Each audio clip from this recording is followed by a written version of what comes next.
Fala pessoal do oitavo ano, tudo bem? Então vamos para a aula aí de independência do Brasil. Lembrando que a aula de hoje ela vai fazer um apanhado geral, né, uma espécie de revisão de tudo que nós já trabalhamos neste bimestre. Então a gente tem que entender o processo de independência como um processo. Esse processo vai se iniciar em 1808 com a transferência da corte do Brasil da corte portuguesa para o Brasil, devido à ameaça de Napoleão. Depois, em 1815, com a corte já instalada aqui, o Brasil passa a condição de vice-reino, podendo agora ter, no caso se alguma coisa acontecesse com Portugal, o governo português administraria as coisas do Brasil. Isso é um fato muito importante, porque interfere nas ações políticas, econômicas e sociais.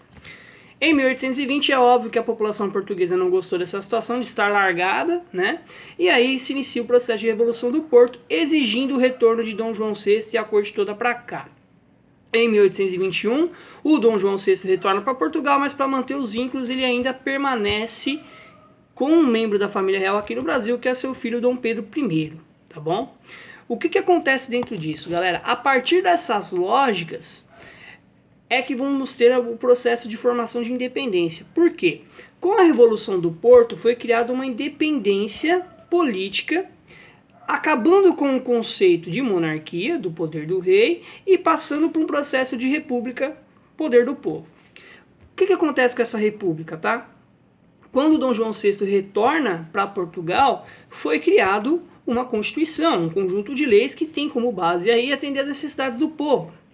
E como o Brasil fazia parte de Portugal, subentende-se, né, que se Portugal teve uma constituição tornando-a livre, o Brasil também deveria ter uma Constituição e deveria também ser livre. E é a partir desta lógica que vão começar a incentivar a independência do Brasil. Quem que vai começar a incentivar? Dom Pedro I, para conseguir mais poderes para si próprio, e alguns membros da elite brasileira que estão nessa época, que a gente vai falar daqui a pouco, tá bom?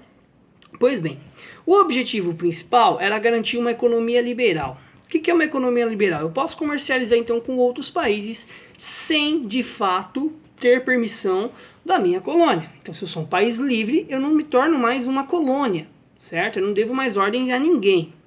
E aí, a partir dessa lógica, você começa a ter três partidos políticos que vão ter ideias diferentes sobre o processo de independência, tá? Só ressaltando que essa ideia de partido político, a gente não está falando de formações políticas como nós conhecemos hoje. São, sim, grupos de pessoas que compartilhavam de uma mesma ideia, tá bom? Então a gente vai ter três partidos específicos aí. O primeiro é um partido brasileiro composto por uma elite agrária.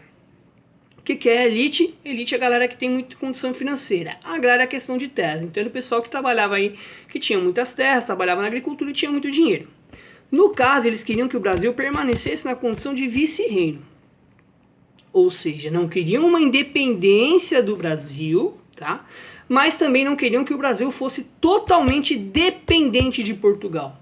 Ou seja, eles queriam que o Brasil tivesse as mesmas vantagens de Portugal quando a corte estava aqui. Qual que era a vantagem para eles disso?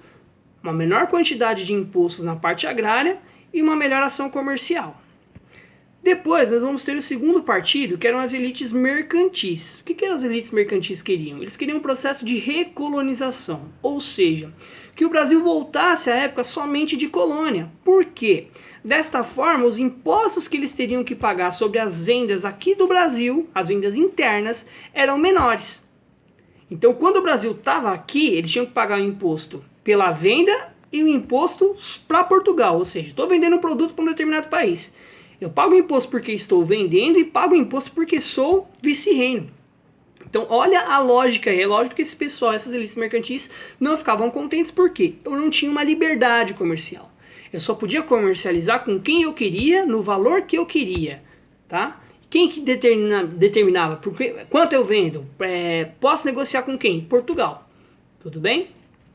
Depois nós vamos ter o pessoal do Partido Radical, que eram as elites urbanas, tá? E parte da corte. Por que parte da corte? Era essa parte da corte brasileira, tá? Então eram membros do Brasil que estavam fazendo parte da corte após a vinda.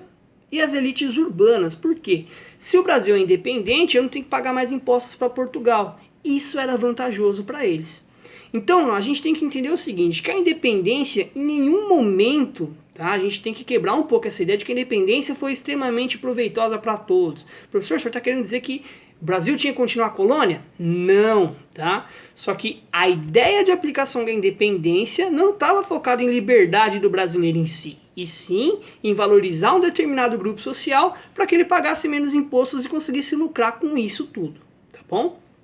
Bem, com toda essa movimentação política aí no Brasil, com toda essa confusão, né, o Dom João VI começa a pressionar seu filho para obedecer suas ordens, porque Dom Pedro I não estava obedecendo, e aí resolve de fato estabelecer aí o retorno de Dom Pedro I para Portugal. E aí Dom Pedro I ele nega essa ação, ele rejeita essa lei, colocando aí o dia do fico, o dia que ele decide ficar no Brasil. E a partir desse dia do fico foi o ponto principal para iniciar a independência. Por quê? Até então, a desobediência de Dom Pedro I ela era uma desobediência por debaixo dos panos. Tá? Então assim, não quero independência, vamos cobrar mais impostos. Ele não cobrava os impostos, mas não era uma coisa que ele enfrentava seu pai diretamente. Com o dia do fico, ficou claro que Dom Pedro I não obedece mais ao rei de Portugal. E a partir dessa lógica, foi que aconteceu de fato a independência. Não tinha mais o que se sustentar. Por quê? O Dom João VI manda ordens para o seu filho não resolve. E aí, para não ficar a família real desmoralizada dentro disso, o que acontece? O Dom Pedro I vai lá e declara a independência para fortalecer seu poder dentro do Brasil. Aí você vai falar, beleza, uma independência, tranquilo, agora somos livres, não devemos nada para ninguém. Não, tá? Só para deixar um gostinho para as próximas aulas, a nossa independência no início ela foi paga. Então o que aconteceu? Apesar do Dom Pedro I fazer uma questão de desrespeitar seu pai, né, desobedecer o seu pai, ele vai ter que pagar uma multa altíssima para Portugal para conseguir essa independência. Então o Brasil ele já começa seu processo de independência endividado, devendo para Portugal. Então ele teve que pagar a sua independência e não somente pagar para Portugal, ele teve que pagar taxas também para a Inglaterra, que tinha relações comerciais com o Brasil, graças a Portugal, e teve que pagar também uma taxa para se tornar de fato independente. Ou seja, era uma independência na qual você não estava livre. Por quê? Porque você tinha uma dívida. E aí, consequentemente, no papel você tinha uma liberdade, mas enquanto não pagasse a sua dívida, você continuava na mesma condição. Tá bom? Espero que vocês tenham entendido, galera. Até mais e fiquem com Deus.